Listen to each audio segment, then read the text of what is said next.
రవి కోసం ఇంటికి వచ్చిన నీతుతో మనోజ్ పెళ్లి చేయాలనుకున్న ప్రభావతి. అసలు ఇదంతా ఎలా జరిగిందనేది వీడియోని స్కిప్ చేయకుండా చివరి వరకు చూడండి. గుండె నిండా గుడిగంటలు అప్కమింగ్ ఎపిసోడ్స్లో ఏం జరగబోతుందో ముందుగా తెలుసుకోవాలి అనుకుంటే కింద కనిపిస్తున్న హైప్ బటన్ మీద క్లిక్ చేసి వీడియోని లైక్ చేసి ఛానల్ని సబ్స్క్రైబ్ చేసుకుని పక్కనే ఉన్న బెల్ సింబల్లో ఆల్ పై క్లిక్ చేయండి. రోహిణి నిజ స్వరూపం తెలుసుకున్న ప్రభావతి ఇంకా తర్వాత నుంచి రోహిణికి ఎలాంటి చుక్కలు చూపిస్తుందనేది కామెంట్ రూపంలో తెలియచేయండి. ఇంకా రోహిణినైతే ఇంట్లోనే హౌస్ అరెస్ట్ చేసేస్తారు. కానీ రోహిణి తెలివితేటలు ఉపయోగించి మనోజ్ని ఏదో రకంగా తన వైపు తిప్పుకోవాలని ఒక వ్యక్తికైతే డబ్బులిచ్చి మరీ, అంటే ఎల్ఐసి ఏజెంట్కి డబ్బులిచ్చి మరీ రోహిణి గొప్పతనం గురించి, రోహిణికి మనోజ్ మీద ఉన్న ప్రేమ గురించి తెలిసేటట్టుగా చేసేసరికి ఇంకా బయటకు వచ్చి ఫోన్ చేయడంతో, చెప్పారు మేడం, నాకు తెలిసి సార్ మిమ్మల్ని అయితే క్షమించి మిమ్మల్ని దగ్గరికి తీసుకుంటారనే అనిపిస్తుంది మేడం అని చెప్పనేసరికి చాలా థ్యాంక్స్ అని చెప్పి రోహిణి అయితే చెప్తుంది. ఈ దెబ్బతో మనోజ్ నా వైపు తిరిగిపోతాడు అని చెప్పి రోహిణి అనుకుంటుంది. కానీ మనోజ్ మాత్రం అలా తిరిగే రకం కాదు. డబ్బు కోసం ఎంతకైనా ఏం చేయడానికైనా పక్కా కమర్షియల్ మనసు కదా మనోజు, ప్రభావతిలాగే. సో మనోజ్ మాత్రం ఎట్టి పరిస్థితుల్లోనూ రోహిణి వైపు తిరగకపోవడంతో నైట్కి కూడా రోహిణి ఉన్న గదిలో పడుకోవడానికి చాలా ఇబ్బంది పడతాడు. రోహిణి ఏమని ఆశపడుతుంది, మనోజ్ ఇంటికి వచ్చాక నాతో మాట్లాడి నాతో కలిసిపోతాడు, హ్యాపీగా ఉండొచ్చు అన్న ఉద్దేశంతో అయితే ఉంటుంది. కానీ మనోజ్ అలా ఉండకుండా పిల్లో అలాగే చాప పట్టుకుని బయటికి వచ్చేసేసరికి ఎక్కడికి వెళ్తున్నావు అంటూ ప్రభావతి అంటుంది. అదున్న గదిలో నేను పడుకోలేకపోతున్నానమ్మా అనగాని, నీకేమన్నా పిచ్చేంట్రా, నువ్వు మొగోడివి, పైగా దాని భర్తవి, నువ్వు బయటకు వచ్చేయడమేంట్రా, నువ్వు బయటకు వచ్చి దోమల్లో పడుకుంటావా ఏంటి, నీకు రూమ్ ఇచ్చింది అంత గొడవపడి బాలుగాడితో నీకు రూమ్ ఇప్పించింది, నువ్వు బయట దోమల్లో పడుకుంటే అది హ్యాపీగా గదిలో ఏసీ వేసుకుని పడుకుంటుంది, నీకంత కర్మ పట్టడం ఏంట్రా, నువ్వు భర్తవి, సో నువ్వు పడుకో, అది కింద పడుకుంటుంది, ఈ చాప తలగడి దాని మొహాన్ని కొట్టి దాన్ని కింద పడుకోమని నువ్వు బెడ్ మీద పడుకో, అంతేగాని బయటికి రావాల్సిన అవసరం లేదు, నువ్వు మెట్టు పైనే ఉండాలి కానీ నువ్వు తగ్గాల్సిన పని లేదు, అర్థమవుతుందా, బీ స్ట్రాంగ్ అని చెప్పి ప్రభావతి కాస్త మళ్ళీ పంపించేసరికి ఏంటిది అని చెప్పనగానే, భార్యాభర్తల్ని విడదీసి చర్య మీనా మా ప్రభావతమ్మ మనోజ్ని ఇటు పార్లలమ్మని ఇద్దరిని విడదీసేయాలని ప్లాన్ చేస్తుంది అనేసరికి, తప్పు కదండి, రోహిణి మనోజ్ మీద ప్రేమతోనే కదా ఇదంతా చేసింది, మరి ఇలా చేయడం ఏంటి అని చెప్పనేసరికి, అదే కదా అర్థం కాని విషయం, సర్లే పడుకో అని చెప్పి ఇంకా వీళ్ళిద్దరూ పడుకుంటారు. మరుసటి రోజు ఉదయాన్నే రవి రెస్టారెంట్కి వెళ్తాడు. రెస్టారెంట్కి వెళ్ళి అక్కడ రెస్టారెంట్లోని వర్క్ చేస్తూ ఉండగా చిన్న ఇష్యూ వస్తుంది. నీతుకి రవికి చిన్న గొడవ అయితే ఏర్పడేసరికి రవికి చాలా కోపం వస్తుంది. రవి చాలా పేషెన్సీగా ఉంటాడు, ఎందుకంటే శృతి విషయంలో తన ఓపిక ఎంత ఎక్కువగా ఉంటుందో అలాగే నీతు విషయంలో ఉంటుంది. వర్క్ చేసే చోట నీతు ఎంత చనివిచ్చినా కానీ తను ఒక ఎంప్లాయీని, నీతు ఒక బాస్ అన్న విషయం అస్సలు మర్చిపోడు రవి.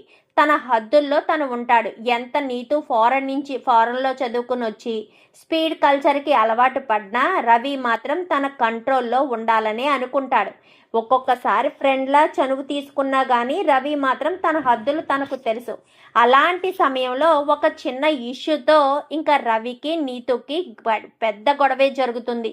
గొడవ జరిగేసరికి ఇంకా రవి అయితే మధ్యలోనే వదిలేసి రెస్టారెంట్లో వంట చేస్తూ వదిలేసి వచ్చేస్తాడు బయటికి. ఇంకా సాయంత్రం శృతి వస్తుంది నార్మల్గా డ్యూటీ సమయానికి. రవి అనగానే, రవి లేడు శృతి గారు అని చెప్పనేసరికి, ఎక్కడికి వెళ్ళాడు అనగానే, మధ్యాహ్నం ఇలాంటి పరిస్థితి వచ్చింది అనేసరికి, అవునా ఏంటి, రవి అంత ఓపిక నశించి గొడవ పడ్డా, అయితే చాలా పెద్ద ఇష్యూయే జరుగుంటుంది, ఎటు వెళ్ళాడు అనగానే, తెలియదు మేడం, కుకింగ్ చేస్తూనే మిడిల్లోనే వెళ్ళిపోయాడు అని చెప్పనేసరికి, సరే అని ఇంకా బయటకు వచ్చి శృతి ఫోన్ చేస్తుంది. ఫోన్ చేసిన రవి ఫోన్ లిఫ్ట్ చేయడు, ఎందుకంటే రవి ఆఫ్టర్నూనే ఇంటికి వచ్చేసి ఫోన్ సైలెంట్లో పడేసి ప్రశాంతంగా పడుకుంటాడు. గొడవ జరిగిన తర్వాత తనకు ఎటు వెళ్ళడం అలవాట్లేదు, మందు తాగే అలవాట్లేదు. ఇంకేం చేస్తాడు, ఇంటికి వచ్చి ఫోను సైలెంట్లో పడేసి పడుకుంటాడు. పడుకునేసరికి ఇంకా శృతి ఫోన్లు చేస్తుంది. ఆటోలో ఎక్కినంతసేపు ఫోన్లు చేసి చేసి చేసి ఫోన్ ఇంకా రింగ్ అవుతుంది కానీ లిఫ్ట్ చేయడం లేదేంటి, బహుశా ఇంటికే వెళ్ళుంటాడు అని శృతి కనుక అనుకుని ఇంటికి వస్తుంది. ఇంటికి వచ్చేసరికి మీనా మీనా అని చెప్పాను కానీ ఏమైంది శృతి, రవి వచ్చాడా అనగాని వచ్చాడు, మధ్యాహ్నం అనగానే వచ్చాడు, గదిలోకి వెళ్ళి పడుకున్నాడు కదా అనగాని ఫోన్ లిఫ్ట్ చేయడం లేదు అనేసరికి ఏమైంది మధ్యాహ్నం రావడానికి అనగానే చాలా పెద్ద ఇష్యూ అయిందంట ఆ రెస్టారెంట్లో అని చెప్పాను కానీ అవునా, రవి ఎవరి మీదకి గొడవకి వెళ్ళే మనిషి కాదే, అంత పెద్ద గొడవ జరిగిందా, అది రవి మనసుని బాధ పెట్టేదే అయ్యుంటుంది, లేదంటే రవి అంత బాధపడి మానేసి మరీ ఇంటికి రాడు, గదిలోకి వెళ్ళాడు, పద చూద్దామని ఇద్దరు కూడా వచ్చేసరికి ఫోన్ పక్కనే ఉంటుంది, రవి పడుకుని ఉంటాడు. పడుకునేసరికి అదేంటి మధ్యాహ్నం నుంచి పడుకునే ఉన్నాడా అనగానే పడుకున్నాడు, వచ్చిన తర్వాత నేను అడిగాను లంచ్ చేస్తావా రవి అంటే వద్దొదినా అని చెప్పి పైకి వెళ్ళి పడుకుంటాను వదినా అనగానే పడుకుంటానన్నాడు కదా అని ఇంకా నేను డిస్టర్బ్ చేయలేదు, నాకేం అవసరం ఉంటుంది, సరే పడుకున్నాడు కదా అనుకున్నాను, ఇంత మత్తుగా పడుకున్నాడని అస్సలు అనుకోలేదు, ఫోన్ కూడా సైలెంట్లో ఉంది, అందుకే నేను ఎన్నిసార్లు ఫోన్ చేసినా తన ఫోను పని చేయడం లేదు అనగానే ఏమై ఉంటుంది, నిద్ర లేపుదామా అనగానే ఎందుకులే తర్వాత నిద్ర లేచిన తర్వాత అడగొచ్చు, ఇప్పుడు అంత అర్జెంటుగా నిద్ర లేపి అడగవలసిన అవసరం ఏముంది, రవి మనసు ఎంతో బాధపడితే కానీ అలా ప్రవర్తించడు అన్న ఉద్దేశంతో శృతి కూడా ఏం మాట్లాడదు. ఇంక కిందకొచ్చి మీనా కాఫీ పెట్టిస్తావా అనగాని అలాగే, స్నాక్స్ కూడా చేస్తాను ఒక్క పావు గంట అని చెప్పాను కానీ సరేనని. ఈలోపు శృతి కాస్త వచ్చి ఫ్రెష్ అయ్యి వస్తుంది. శృతి గదిలోకి వెళ్ళి ఫ్రెష్ అయినా కానీ రవి మాత్రం నిద్ర లేవడు. ఇంక కిందకొచ్చి స్నాక్స్ తిని టీ తాగిన తర్వాత చూసేసరికి రవి అప్పుడు నిద్ర లేచి కిందకు వస్తాడు. హాయ్ శృతి, ఎప్పుడొచ్చావు అనగానే నేను వచ్చి చాలాసేపు అయింది, అసలు ప్రాబ్లం ఏంటి రవి, నీకు చాలా ఓపిక కదా, నాలాంటి దాన్నే భరిస్తున్నప్పుడు నీతూ లాంటి దాన్ని నువ్వు భరించలేవా అనగాని వదిలేసే శృతి, అక్కడ చాలా పెద్ద గొడవైంది, అందుకనే నాకు కోపం వచ్చేసాను, ఇక నేను వెళ్ళను అనగాని నిజంగా చెప్తున్నావా రవి అనగాని అవునొదినా, నేను ఇంకా అక్కడ వర్క్ చెయ్యలేను అని చెప్పనేసరికి ముందు టీ తాగు అనగాని ఏమైందిరా అంటూ ఇంకా సత్యం అడుగుతాడు. ఏమీ లేదులే నాన్న అనగాని ఏమైంది చెప్పు అనేసరికి జరిగిన విషయం అంతా చెప్తాడు. అవునా, ఎంత జరిగిందా అని చెప్పాను కానీ అవును నాన్న, నాకెందుకు ఇంకా అక్కడ వర్క్ చేయాలని అనిపించడం లేదు అనేసరికి సరే నీకు ఎలా బాగుంటే అలాగే చెయ్యి, మనసుకు నచ్చి చేయాలి తప్ప మనసుని కష్టపెట్టి ఏ పని చేయకూడదు, అది మన మనసుని ప్రశాంతంగా ఉండనివ్వదు అని ఇంకా సత్యం అయితే అంటాడు. ఈ లోపు అంతా కూడా బాగానే ఉంటుంది. ఇంకా రోహిణి మనోజ్ ఇద్దరు కూడా మాట్లాడుకోవడం చూసి ప్రభావతి వారగా చూస్తూ ఉంటుంది. ఏంటి అలా చూస్తున్నావు అనగానే మళ్ళీ వాళ్ళిద్దరూ కలిసిపోయినట్టున్నారండి అనేసరికి ఇంకా రోహిణి పక్కన నిలబడకుండా మనోజ్ కొంచెం దూరంగా నిలబడతాడు. లేదు లేదు కలవలేదు అనగానే నువ్వేం చేస్తున్నావో నీకు తెలుస్తుందా ప్రభా, వాళ్ళు ఎవరనుకుంటున్నావు, మన కొడుకు కోడలు, వాళ్ళిద్దరూ కలిసి అన్యోన్యంగా ఉంటే సంతోషంగా ఫీల్ అవ్వాల్సింది పోయి వాళ్ళు కలిసారు కలవలేదు అంటూ మాట్లాడుతున్నావేంటి ప్రభా, అసలు నీకు కొంచెం కూడా బుద్ధి లేదా అనగానే నాకు అంతా ఉంది, అర్థమవుతుందా, మీరేమీ నాకు చెప్పాల్సిన పని లేదు, నాకు ఏం చేయాలో అది తెలుసు, నేను ఏమీ తప్పుగా అంటలేదు, రోహిణి చేసిన పనిని నేను తట్టుకోలేకపోతున్నాను, నా కొడుకు కూడా చాలా బాధపడుతున్నాడు, ఎప్పుడు రోహిణిని వెనకేసుకొచ్చే వాడే పట్టించుకోవట్లేదంటే అర్థం చేసుకోండి వాడు ఎంతలా బాధపడుతున్నాడో, అంతే తప్ప మీరు మరోలా అనుకుని మరోలా ఏమీ చేయవలసిన అవసరం లేదు, వాడు మనసు గాయపడింది, వాడు ఎంతగానో క్షోభ అనుభవిస్తున్నాడు, అది గుర్తుపెట్టుకోండి అని చెప్పి ఇంకా ప్రభావతి చెప్తుంది. చెప్పేసరికి ఇంకా రవికైతే నీతు సాయంత్రానికి ఎలాగా కొంచెం కూల్ అవుతుంది కదా, నీతు కాల్ చేస్తుంది. కాల్ చేసేసరికి రవి ఫోన్ లిఫ్ట్ చేయడు, ఎందుకంటే ఫోన్ ఏమో పైన సైలెంట్లో పడి ఉంటుంది, రవి కింద ఉంటాడు. ఫోన్ లిఫ్ట్ చేయకపోవడంతో ఇంకా ఎన్నిసార్లు ఫోన్ చేసినా ఫోన్ లిఫ్ట్ చేసేసరికి శృతికి చేయడంతో నీతు ఫోన్ చేస్తుంది అనగానే ఫోన్ లిఫ్ట్ చేస్తుంది. చెప్పు నీతు అని చెప్పనగానే రవి ఉన్నాడా అని చెప్పనేసరికి ఉన్నాడు, ఏమైంది అనేసరికి ఒక్కసారి రవికి ఫోన్ ఇవ్వు అనగానే రవి అంటూ రవి అక్కడి నుంచి వెళ్ళిపోతాడు. ఏంటి నీతు అంతలా ఆ మాట అనాల్సిన అవసరం ఏముంది అనగానే ఏదో కోపంలో ఫ్లోలో వచ్చేసింది అంతే తప్ప రవిని అనాలని నేను అనలేదు, కానీ రవి మాత్రం చాలా బాధపడుతున్నాడు నీతు అని చెప్పనేసరికి సరే మీ ఇంటి లొకేషన్ ఒకసారి పెట్టవా, నేను ఇంటికొచ్చి మరి రవికి క్షమాపణ చెప్తాను అనేసరికి అంతవరకు ఎందుకులే, రవికి నేను నచ్చ చెప్పే ప్రయత్నం చేస్తాను అని చెప్తుంది.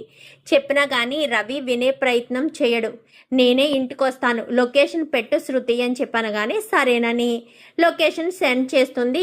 ఇంకా శృతి అయితే సెండ్ చేసేసరికి నీతో ఇంటికి బయలుదేరదామని మరుసటి రోజు ఉదయాన్నే అందరూ హాల్లో ఉండగా కరెక్ట్గా అందరూ బయటికి వెళ్ళే సమయానికి నీతో రెడీ అయ్యి ఇంటికి వస్తుంది. ఇంటికి వచ్చేసరికి హాయ్ రవి అని చెప్పాను కానీ రవి అక్కడి నుంచి వెళ్ళబోతాడు. ప్లీజ్ రవి, నేనున్న కోపంలో ప్రెస్టేషన్లో ఏదో మాట్లాడేశాను, ఆ మాటకి నువ్వు ఇంత పట్టుకుని ఇంత బాధపడతావని అస్సలు అనుకోలేదు. ఎప్పుడు నువ్వు చాలా ఓపికగా ఉంటావు, కానీ నేను ఆ పని చేయడం తప్పే, నాదే తప్పు, నాదే పొరపాటు అంటూ మాట్లాడుతుండగానే ఎవరమ్మా నువ్వు, ఎవరు నువ్వు మా రవితో మాట్లాడుతున్నావు అని ప్రభావతి అంటుంది. తను రవి పనిచేసే రెస్టారెంట్కి ఓనరు, ఒకటే అమ్మాయి, తను రవిని ఒక ఫ్రెండ్లా అనుకుంటుంది అత్తయ్య ఆంటీ అని చెప్పి ఇంకా శృతి చెప్తుంది. ఏంటి నీకు పెళ్ళయిందమ్మా అని చెప్పాను కానీ నాకు పెళ్ళి కాలేదండి, ఎందుకండి అని చెప్పి ఇంకా మాట్లాడుతుండగానే మనోజ్ వంక చూస్తుంది. మనోజ్ వంక చూసి ఇటు నీతు వంక చూసి ప్రభావతి ఊహించుకుంటుంది. ఏమని, నీతుకి మనోజ్కి పెళ్లి చేస్తే తను ఒక్కగానొక్క అమ్మాయి కాబట్టి బోల్డ్ ఆస్తుంది కాబట్టి ఆస్తి మొత్తం మనోజ్కే వచ్చేస్తుంది. పైగా రెస్టారెంట్లు కూడా ఉన్నాయి అని చెప్తున్నారు. ఆ రెస్టారెంట్ చాలా విలువైంది, ఆస్తితో పాటు రెస్టారెంట్లు, ఇంకా ఏ ఇబ్బంది ఉండదు. నా కొడుకు హ్యాపీగా సంతోషంగా ప్రశాంతంగా ఉంటాడు, నీతుకి తనకు పెళ్లి జరిగితే అని చెప్పి ఇంకా ప్రభావతి ఊహల్లోకి వెళ్తుంది.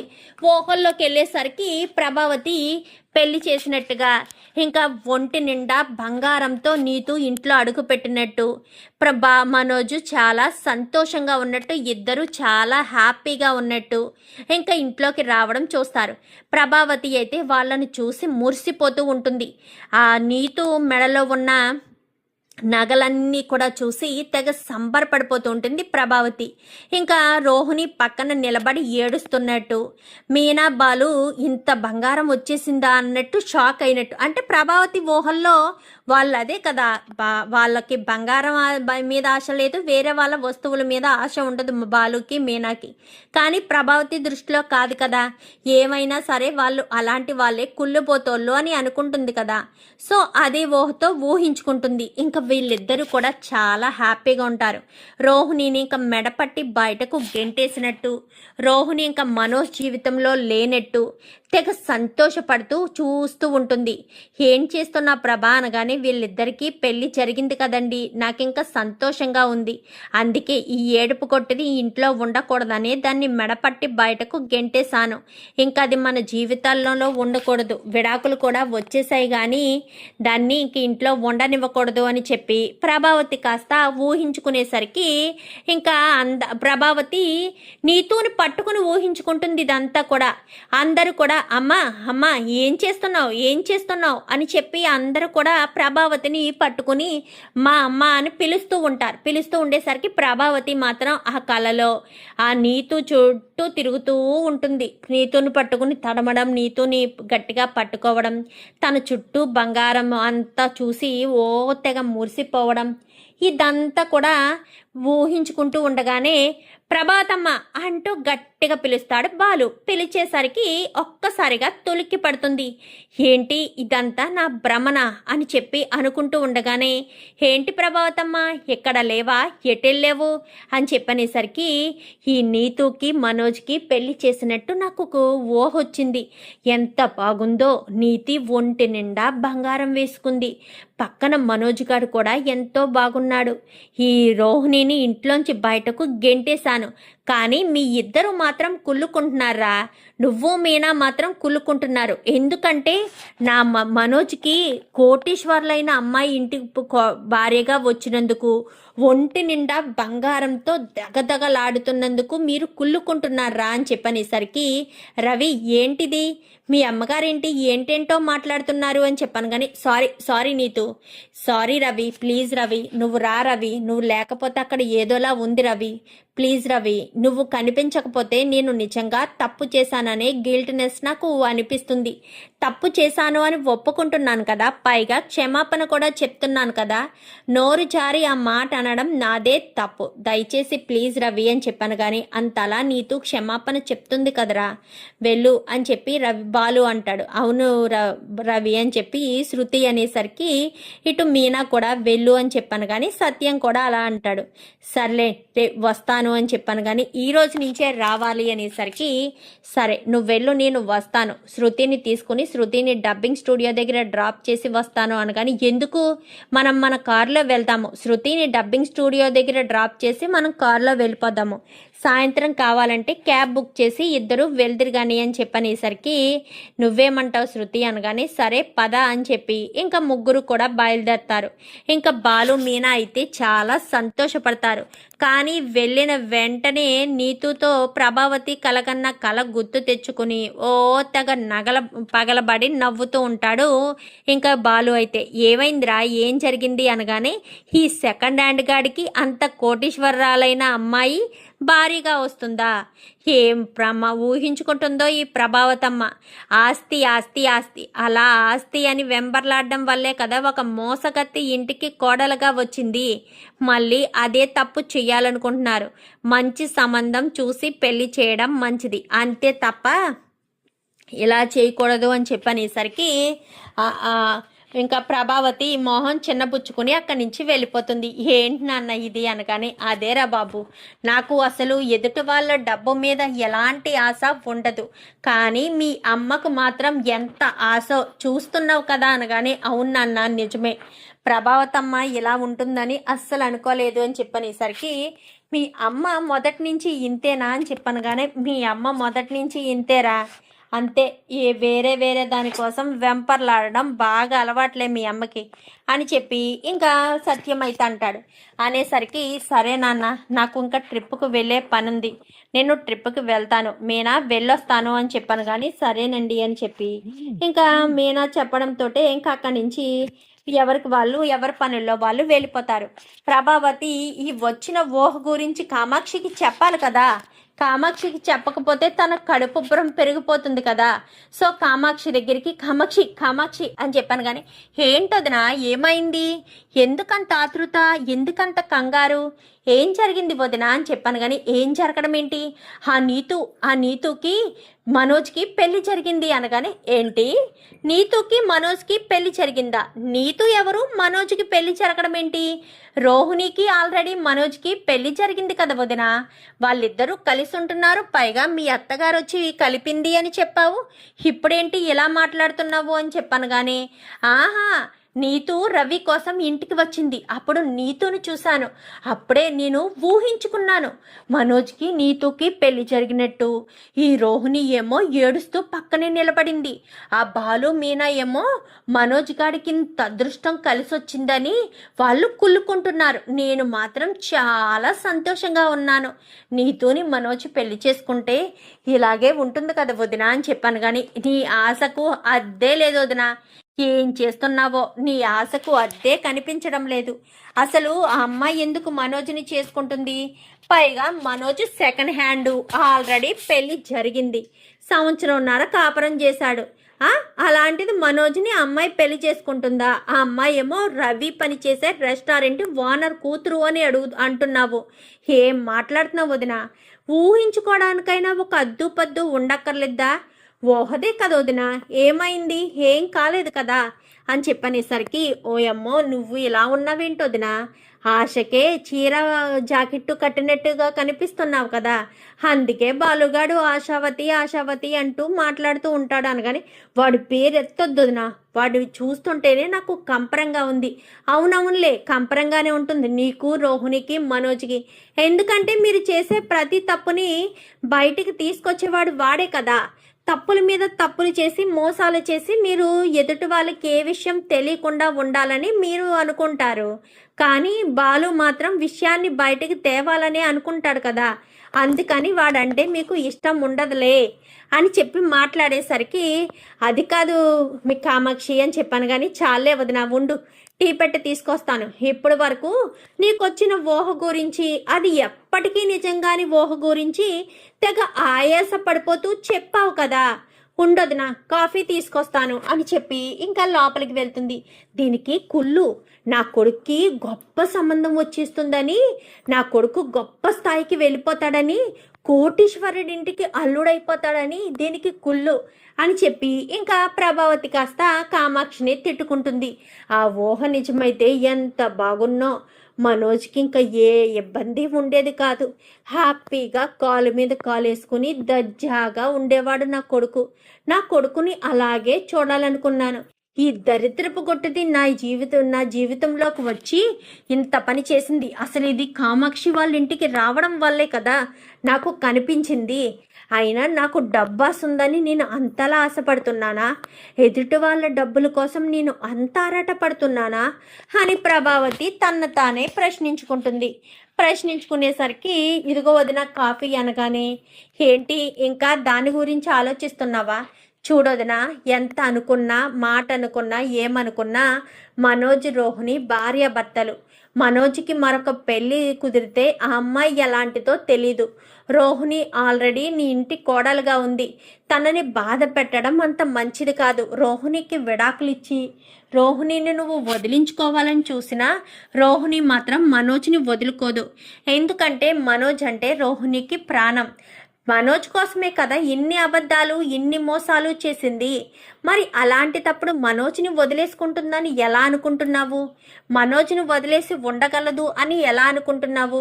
చూడొదినా, జరిగిందేదో జరిగిపోయింది. జరిగిన దాన్ని దేన్ని కూడా మనం మార్చలేము కాబట్టి ఇంకా జరగాల్సింది ఏముంది? వాళ్ళు సంతోషంగా ఉండాలి అంతే. నువ్వు అన్నీ కూడా మనసులో పెట్టుకుని మనోజ్ని రోహిణిని విడతీయాలని చూస్తే అది నీకు మామూలుగా పాపం చుట్టుకోదు. ఈ జన్మలో ఎలా ఉన్నా వచ్చి జన్మలైనా నీకు శిక్ష పడుతుంది. అది గుర్తుపెట్టుకోవద్దునా. నువ్వు ఏదో అనుకుంటున్నావు, రోహిణిని మనోజ్ని విడదీసేశాను, వాళ్ళిద్దరూ కలుసుకోరు అని చెప్పి.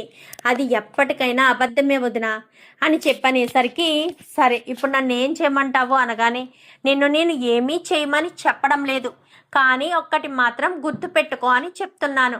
నువ్వు వాళ్ళిద్దరినీ విడదీయడం అంత మంచిది కాదు అని చెప్తున్నాను అని చెప్పనేసరికి, సర్లే నువ్వేదో చెప్తావు, ఎప్పుడు ఇలాంటివే కదా చెప్తుంటావు, ఎప్పుడు చెప్పినా మంచి చెప్తాను అని చెప్పి ఇంకా కామాక్షి కాస్త అంటుంది.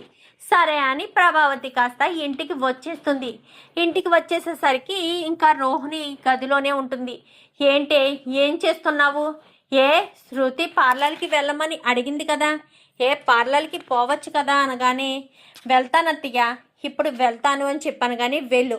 శృతి ఏదో మా ఫ్రెండ్కి కూడా మేకప్ వేయాలి అని చెప్పింది కదా, అక్కడికి కూడా వెళ్ళు అని చెప్పాను కానీ సరే అత్తయ్య అని చెప్పి ఇంకా రోహిణి బయట పార్లర్కి వెళ్ళడం, అక్కడికి వెళ్ళడం మొదలు పెడుతుంది. కానీ ప్రభావతికి మాత్రం రోహిణి మీద ఉన్న కోపం పోదు. తనని ఏదో రకంగా ఏదో ఒక మాట, మీనాని ఎలాగా కయ్యమని తిట్టడం ఎలా చేస్తుంది. సో ఇక మీదటి నుంచి రోహిణికి కూడా అలాంటి తిట్లే పడుతూ ఉంటాయి. ఇంకా శృతి విషయానికి వస్తే సరే శృతి మామూలుగా నోరు జారదు, ప్రభావతి దానికి ఆశ్చర్యపోయి నోరు వెళ్ళబట్టదు. ఇంకిలాగే జరుగుతూ ఉంటుంది. కానీ రోహిణి విషయంలో మరొక విషాదం ఉంది కదా, మరొక గతానికి సంబంధించిన విషయం ఉంది కదా. చింటూ విషయం మరి ఐదు బయటపడ్డ రోజున ఇలాగే సుశీలమ్మ వచ్చి ఇద్దరికి రాజీ కుదిరిస్తుందా లేక ఇంకా తెగతెంపులు చేసేస్తుందా? చూద్దామా రాబోయే ఎపిసోడ్స్లో ఏం జరగబోతుందో. మొత్తానికైతే ప్రభావతి కళ మాత్రం సూపర్ అనే చెప్పాలి. వీడియో నచ్చితే లైక్ చేసి ఛానల్ని సబ్స్క్రైబ్ చేసుకొని పక్కనే ఉన్న బెల్ సింబల్లో ఆల్ పై క్లిక్ చేయండి. Thank you for watching.